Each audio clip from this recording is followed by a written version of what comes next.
જી, ખાસ કરીને જોવા જઈએ તો મીડિયાના માધ્યમથી અમને માલુમ પડેલ હતું કે સમરસ હોસ્ટેલમાં અખાદ્ય ખોરાક જે છે પીરસવામાં આવ્યો છે। આ ઉપરાંત અમુક વિદ્યાર્થી નેતાઓ દ્વારા જે છે હલ્લાબોલની કાર્યવાહી કરવામાં આવી હતી। અનુસંધાને અમારી ફૂડની ટીમને મેં તાત્કાલિક સૂચના આપીને ત્યાં ઇન્સ્પેક્શન માટે મોકલેલા હતા। અમારા ફૂડ સેફ્ટી ઓફિસર દ્વારા ત્યાં સ્થળ ઉપર જઈને ઇન્સ્પેક્શન કરવામાં આવ્યું છે। ત્યાં વેરિયસ આસ્પેક્ટમાં એટલે કે ફૂડ બિઝનેસ ઓપરેટર માટે લાયસન્સ હતું કે કેમ એના માટે ચકાસણી કરતાં એમને લાયસન્સ માટે ઓલરેડી નવા કોન્ટ્રાક્ટરો એપ્લાય કરેલું હતું। આ ઉપરાંત જોવા જઈએ તો હાઇજીન મેન્ટેનન્સ માટેની સૂચના જે છે આપવામાં આવી છે।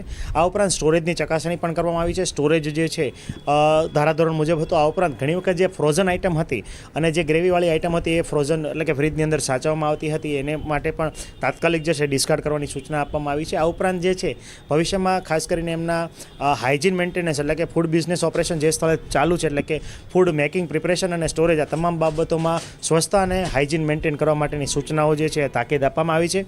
આ ઉપરાંત અમારી ફૂડ સેફ્ટી ઓફિસર દ્વારા સર્વેલન્સ સેમ્પલ પણ હવે અમુક આઇટમોના જે છે લેવામાં આવ્યા છે। એનું રિઝલ્ટ આવે, આપણે સર્વેલન્સનું રિઝલ્ટ જો નેગેટિવ આવશે તો આગળ ઉપર કાર્યવાહી જે છે એ કરવામાં આવશે। આ ઉપરાંત સાથે આ બાબત જોયા પછી અમારી ટીમ જે ઓલરેડી આંગણવાડીમાં જે મિલ વિતરણ થાય છે ઉપરાંત મિડ ડે મિલ જે છે એનું સમયાંતરે ઇન્સ્પેક્શન કરે છે। તો અમારી ટીમને જે સમરસ અથવા સરકારી જે હોસ્ટેલ હોય ત્યાં પણ ઇન્સ્પેક્શન અને ફૂડની ક્વોલિટી બાબતે વારંવાર ઇન્સ્પેક્શન કરવાની સૂચનાઓ પણ અમારા તરફથી આપવામાં આવી છે।